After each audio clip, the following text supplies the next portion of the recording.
Hey guys, how you doing? I wanted to make a video to help people with the social isolation that are going through it at the moment and are really struggling with it, especially people that suffer with mental health issues. A lot of my subscribers on YouTube have asked me on a YouTube poll, there's a statistics where you can vote, and they've asked me to make a video on this. I was going to make a video on this a few months ago before the coronavirus pandemic broke out anyway.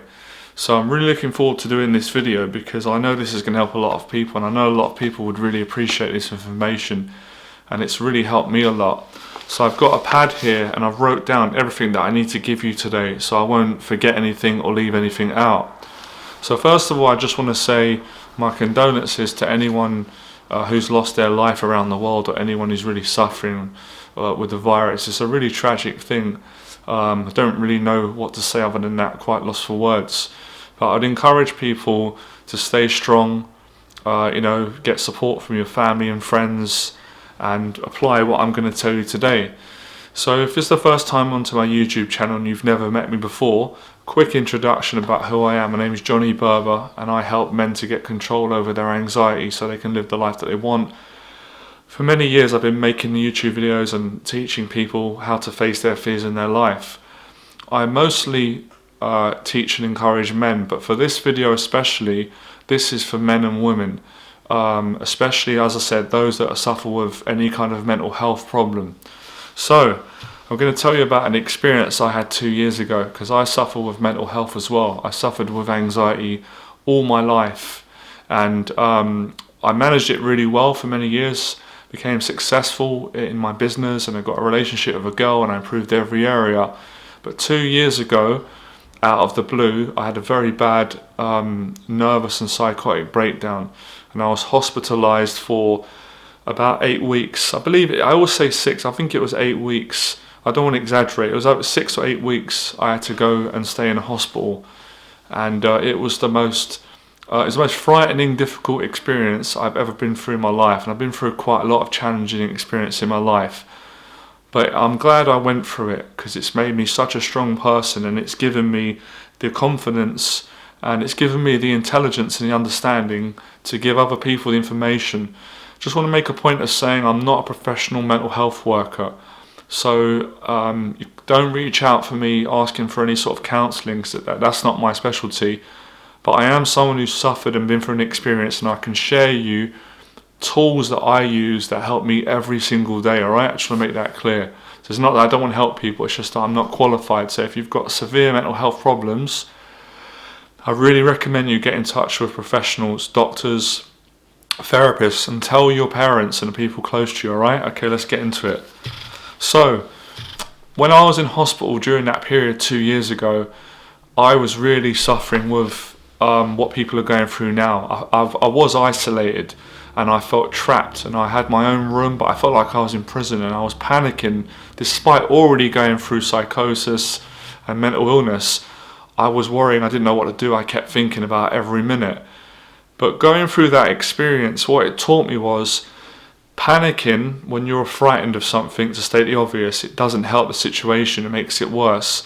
Having some healthy anxiety and panic is totally human. There's not much you can do about that, but you can actually tell yourself to be strong and minimize the anxiety and emotional pain and worry and paranoia and all the intrusive thoughts, and stop panicking, because most of the worry that you have, it never actually comes true in most cases. That's what I learned. When I came out of the hospital, I wasn't well, and I've been recovering over the last couple of years, and I'm a lot better than I was. I learned this about mental health, about what's going to help anyone around the world, man or woman, with social isolation, how to deal with being on your own.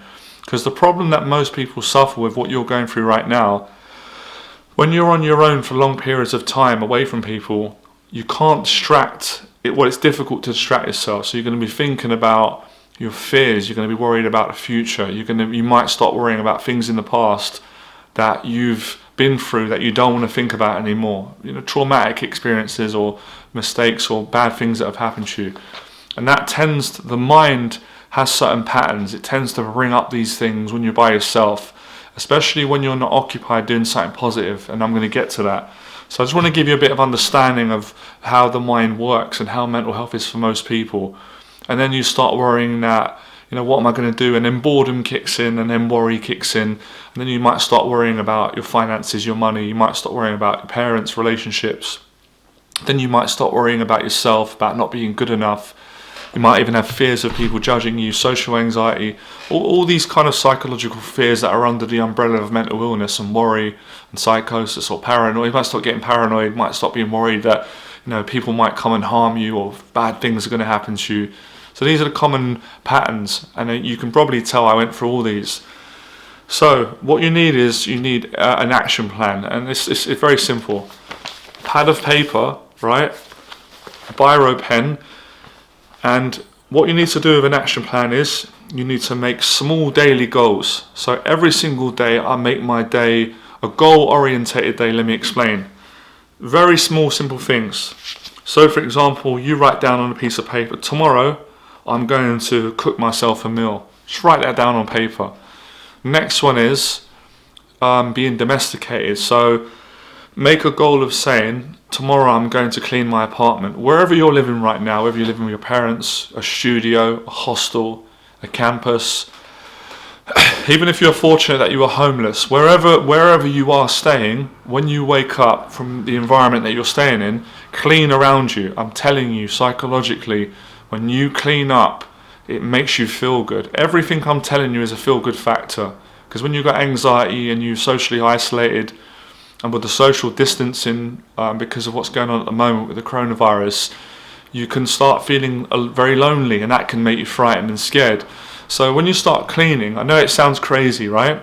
And I learnt this because my mum was probably like a lot of people's mums. My mum was fantastic, like very hard-working cleaning. When you start cleaning, your mind gets occupied on an activity. And cleaning is physical. You have to get up, you make the bed, you hoover up, all of your rubbish papers or your plates, you put all the rubbish in the trash in the bin, then you go and wash up, then you clean the toilet. I'm telling you, man, it's life-changing. Then you put your clothes back in the basket or in the wash basket. It's crazy how something so simple and everyday can have such a profound effect on a person's mental health. It's brilliant. So that's important. The next one is actually making a goal of what you're going to wear the next day. Wearing nice clothes. If you're a woman, if you're a man, whatever you feel comfortable in. Today I wore a nice shirt, clean shirt, makes me feel good. Putting on nice clothes makes you feel good about yourself. That's what I done when I was in hospital. I had different clothes. These are simple little things, right? So then you've cleaned up, you've got clean clothes on. Then you can plan, as I said, your breakfast or having a meal. You can look forward to it. And every little task that you do on your action plan, it will definitely lower anxiety. It will calm down the paranoia, loneliness, emotional pain, worry, frustration, anger, all these kind of emotional problems. It really starts to minimize these things. The next one is fitness. I cannot tell you how important fitness is. Tyson Fury speaks a lot about this. If you know Tyson, I'm sure you know Tyson Fury's world heavyweight champion, who had a breakdown, I think about 2-3 years ago as well. He's helped me a lot with the information. His whole thing is training every day. Same for me. I wasn't exercising enough before I had my breakdown, and after it I started working out like a madman. Getting in the gym, at the moment we can't go to the gym, but we can do home workouts. I've just done a video on YouTube a few days ago. I'll probably make another one. You can do press-ups, you can do squats. If you've got weights at home, lift weights. There's always something that you can do. You can do dips, you can run on the spot, you can get down on the mat, you can do yoga, you can do sit-ups. You have to work out, especially with this social isolation going on. It's too much time for the mind, the mental health and the anxiety and social isolation. There's a lot of things that you can do. Another great tip, right? Now obviously it's not been advised to go out too long in public with what's going on, but they did say, Boris Johnson did say, you can go out by yourself if you want to go and work out in the park or gym. You can go to the shop. So this really helped me when I was in hospital, and it's helped me also to deal with the social isolation at the moment. Go out for a short walk just to get some air. A walk always helps with mental health, the mind. So wherever you are, if you can, go out for a short walk, and just during that walk, just relax, just think positive things. And the walk really does help you it takes that feeling of being trapped and being lonely and isolated. Now, I'm fortunate because I'm on a rooftop here. This is where I live. I can go up on the roof. I can't believe it. I'm blessed. So if you've got anywhere like a balcony or rooftop, just to get some fresh air, just so you're not in a room for the whole day and every day. So these are really important things. Another thing that's really important, this is so important, is to focus on something creative. And that's what all these things I'm giving people today for men and women with mental health and anxiety. When you're focused on doing something, eventually you forget about your mental health problems. Your mind is so focused, like a camera, like how I'm focusing now. It hasn't got time to worry about money or health or the coronavirus or whatever other thoughts, whatever you're dealing with, whatever's bothering you, being lonely. So do something creative. Do some writing if you enjoy writing. Do video vlogging. Do some singing, do some dancing, do some shadow boxing, work on your business. There's a lot of things. You can go online, do a course, learn something at the moment, do something that can take up a lot of time, play video games, watch some films. So that's what really helped me and has helped me throughout. And every single day you wake up, if you stick to the action plan that I've given you, I'm telling you, man, you're going to be so, man, whoever's watching, men, women, you're going to be so much happier. I found this never happened to me. I didn't know it was going to change my life. I was going to learn all these tools. So try these things.